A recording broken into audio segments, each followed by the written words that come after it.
You open your phone, blue dot, little arrow. You know exactly where you are, exactly where you're going, and exactly how long it'll take, down to the minute.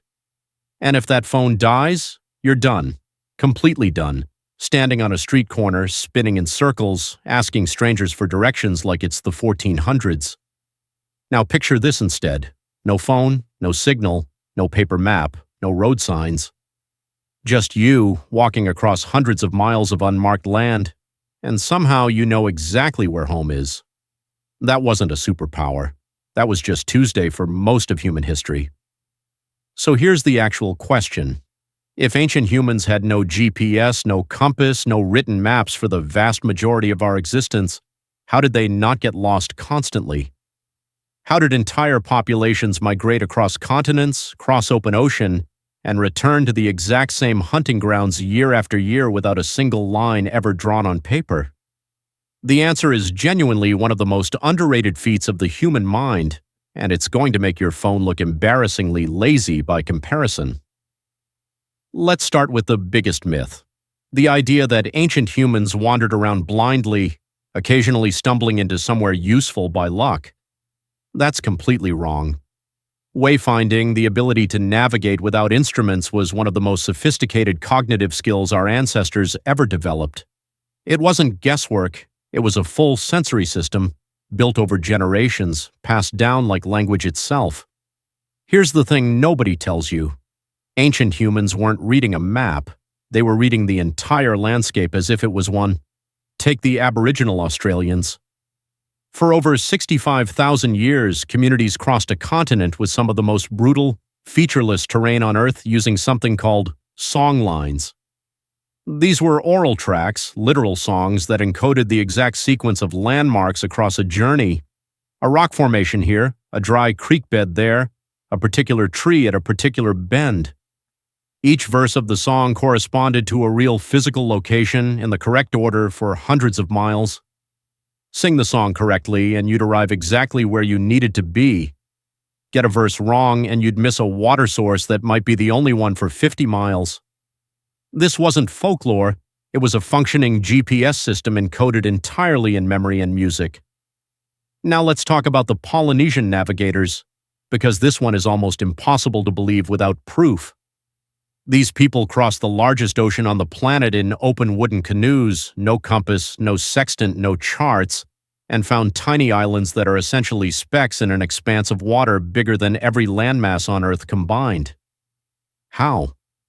They memorized the rising and setting points of hundreds of individual stars, and how those points shifted through the seasons. They read ocean swells with their bodies, actually lying in the hull of the canoe to feel the direction and rhythm of waves that had traveled from thousands of miles away. Different swell patterns meant different distant landmasses. They watched birds because certain species fly toward land every evening to roost.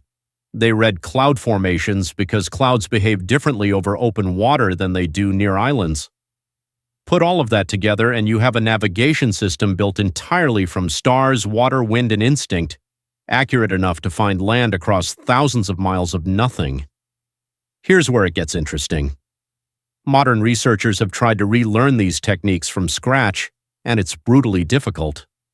It took years of study just to approximate what these navigators carried as inherited, everyday knowledge. Let's move to the Arctic, because the Inuit solved an entirely different version of this problem. Picture snow, white in every direction, no trees, no permanent landmarks, storms that can erase visibility completely within minutes. And yet, Inuit hunters routinely traveled dozens of miles from camp and came home safely every time. Part of the answer is wind. In the Arctic, prevailing winds create consistent patterns in snow texture, hard ridges called sastrugi that always form in the same relative direction. An experienced hunter could read those ridges the way you'd read a street sign, even in near-zero visibility. Some Inuit communities also built small maps out of driftwood and bone called amasalik maps, carved with the exact contours of a coastline, small enough to carry in a mitten and readable entirely by touch in the dark. That's right.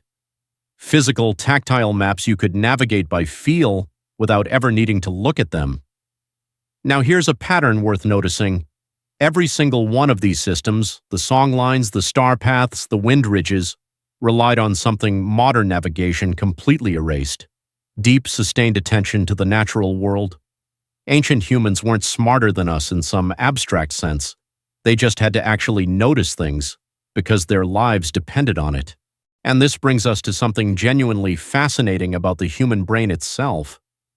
There's a part of your brain called the hippocampus, and it's directly involved in spatial memory, literally building an internal map of your surroundings as you move through them.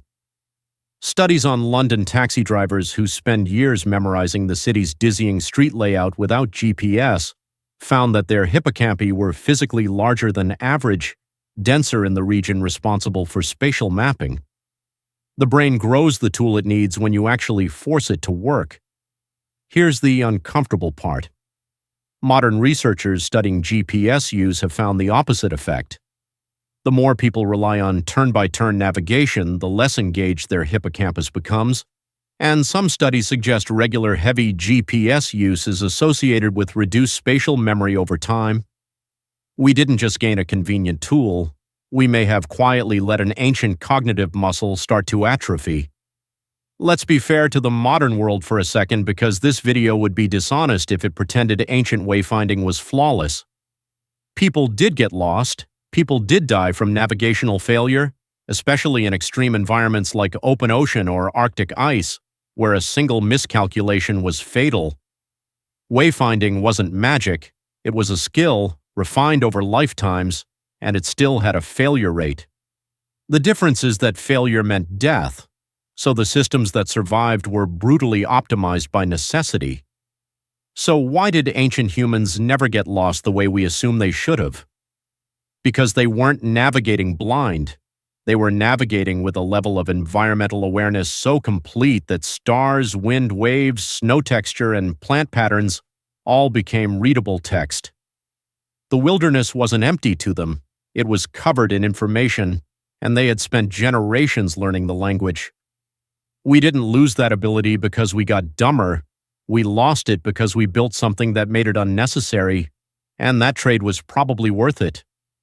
Nobody's arguing you should throw out your phone and start reading swell patterns to get to work on time. But there's something worth sitting with here.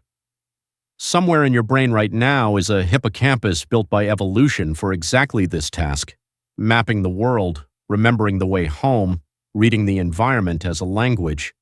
It's just been sitting quietly, underused, waiting for a job it rarely gets asked to do anymore.